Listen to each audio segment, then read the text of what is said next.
এক ঝাঁক net bowler মিলে সেলফি তুলতে ব্যস্ত। মাঠের খুব সাধারণ দৃশ্য, তবে কাকে ঘিরে এই সেলফি তোলার হিড়িক নিশ্চয়ই এতক্ষণে লক্ষ্য করেছেন। ছবির মধ্যমণি আর কেউ না, স্বয়ং শাহিদ খান আফ্রিদি। কিংবদন্তির সাথে ছবি তুলে রাখা তো চাই।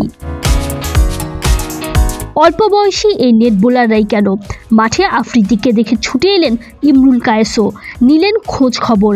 আফ্রিদি গ্লোবাল সুপারস্টার, তাকে নিয়ে উচ্ছ্বাসটা কেবল এদেশের ক্রিকেটারদের মাঝেই নয়, বরং পুরো বিশ্বের যেই ক্রিকেটারই পাকিস্তানে এই কিংবদন্তির দেখা পান, ছবি তুলতে কথা বলতে ছুটে যান। খুলনা টাইগার্সের অস্ট্রেলিয়ান ব্যাটার উইল বশিষ্ঠ আফ্রিদির সাথে ছবি তুলে রাখলেন, কুশলাদি বিনিময় করলেন মহসিন শেখ। যেন মাঠের সব লাইমলাইটই কেবলমাত্র শাহিদ খান আফ্রিদির দিকেই। তবে ছবি তোলা অন্য দলের ক্রিকেটারদের সাথে কুশলাদি বিনিময়ের জন্যই আফ্রিদি অবশ্যই মাঠে আসেননি। বুধবার সিলেটে চট্টগ্রাম কিংসের অনুশীলনে দলের মেন্টর আফ্রিদি হাজির হয়েছিলেন।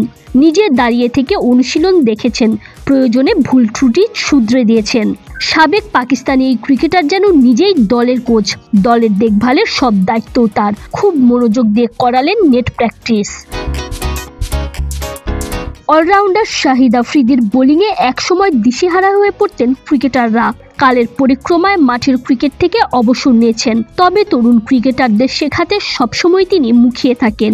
এদিন যেন খাজা নাফের বোলিং কোচও বনে গেলেন আফ্রিদি। হাতে ধরিয়ে শিখিয়ে দিলেন খুঁটিনাটি, দাঁড়িয়ে দেখলেন তার টিপস কতখানি আয়ত্তে আনতে পারলেন তারই স্বদেশী নাফে।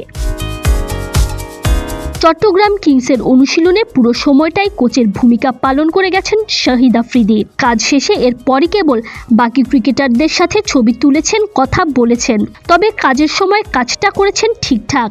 এখন পর্যন্ত কেবলমাত্র 2টা ম্যাচই খেলেছে চট্টগ্রাম কিংস, একটায় হার, অন্যটায় জয়। তবে বাকি ম্যাচগুলোতে দাপট দেখাতে চায় দলটা।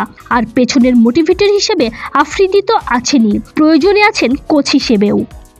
Tanzim Oishi, BD sports time.